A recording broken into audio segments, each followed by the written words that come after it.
soldier. So they never come home. Itong mga anak, iwan lang sa kapatid, yung iba sa kapitbahay. The social dysfunction created by the drug problem is very enormous, painful, and sorrowful for me and for you. Kasi hindi lang isang puser, magsira ito ng pamilya, 2-3 araw-araw. Ang sabi ni Bato, 1.6 dito sa Maynila. Hindi pa nila binilang ang Davao, Cagayan, Bacolod, Cebu, Leyte. Paano yan? Now, kung gawain mo yan sa bayan ko, you are destroying my country. And as an act of self-preservation, sinasabi ko naman, drop, ayaw mong mamatay, drop the drug. Kayong mga komunista, drop the gun. And we can talk and I can give you the assurance na I will be fair as really fair. And everybody will be treated equally. And we will help you. As of this date, I have constructed about 45,000 condominiums.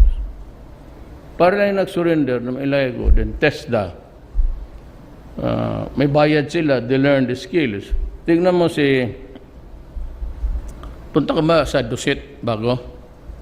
There's a Dusit I didn't see it.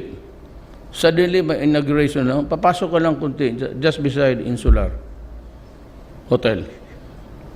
Sabi ni Lorenzo, he had to go to the Middle East to cajole itong mga.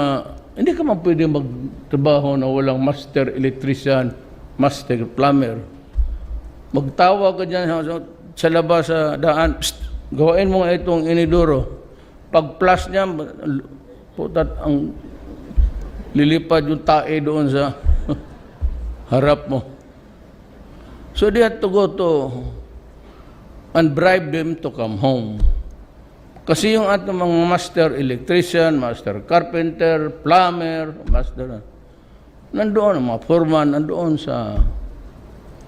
Kaya tayo, matagal ang natin. Sa Davao, matagal ang, because we have to hire people back or train them. So it behooves upon TESDA to provide that thing. That's what ails the country. Pero galit talaga ako sa droga kasi